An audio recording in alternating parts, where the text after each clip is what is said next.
9, yaitu tentang budaya positif. Ya.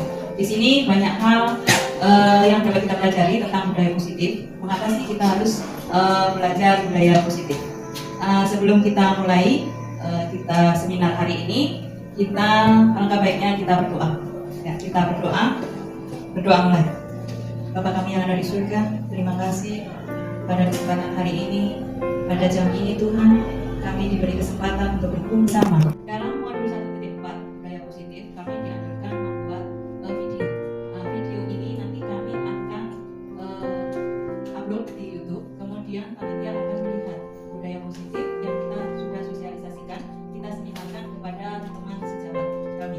Ya. Untuk itu, terima kasih atas kedatangannya. Kita mulai, kita belajar bersama. Di sini tentang budaya positif. Ya, kenapa kita harus belajar budaya positif? Ya, budaya itu kebiasaan, adat, tradisi yang sudah kita lakukan setiap hari dan sudah melekat pada kita, sehingga itu namanya budaya. Nah, budaya positif di sini kita harus merubah, ya, harus ada perubahan paradigma, ya, pemikiran kita. Ya. Di sini ada question, ada pertanyaan. Ya. Apa sih modal besar seorang pengajar? Menurut Bapak Ibu apa? Pengajar itu modal kita sebagai seorang guru, sebagai seorang pengajar, yaitu belajar. Ya. Belajar. Kita modal belajar. Ya.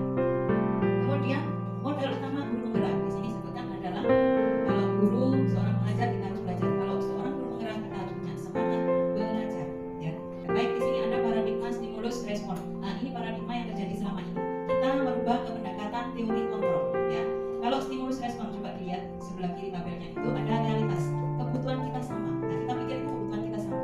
Tapi di dalam pendekatan teori kontrol berbeda. Realitas kebutuhan kita berbeda. Ya. Kemudian semua orang melihat hal yang sama. Itu dahulu, ya, paradigma yang stimulus respon yang dulu. Kalau sekarang setiap orang memiliki gambaran berbeda. Betul atau tidak? Iya. Kemudian kita mencoba mengubah orang agar berpandangan sama dengan kita. Nah, kalau dahulu seperti itu. Kalau teori kontrol, kita berusaha memahami pandangan orang lain tentang dunia. Ingat, memahami. Jadi masing-masing orang memang punya pemahaman, punya pandangan, ya. Tapi kita cukup memahami. Perilaku buruk dilihat sebagai suatu kesalahan. Kalau dahulu, perilaku buruk itu dilihat sebagai suatu kesalahan. Tidak hanya terjadi pada Bapak Ibu guru, juga pada murid. Ya. Kalau teori kontrol, semua perilaku memiliki tujuan. Ya. Jadi setiap orang berperilaku itu pasti dia punya tujuan. Dia nakal juga ada tujuan. Ya. Dia berkarir, dia ada tujuan. Ya. Kemudian orang lain bisa mengontrol saya. Jadi menganggap begini, orang lain itu bos kita, jadi dia bisa mengontrol saya. Kalau dia bukan bos, dia tidak bisa mengontrol saya. Tapi pendekatan teori kontrol, hanya Anda yang bisa mengontrol diri Anda. Ya.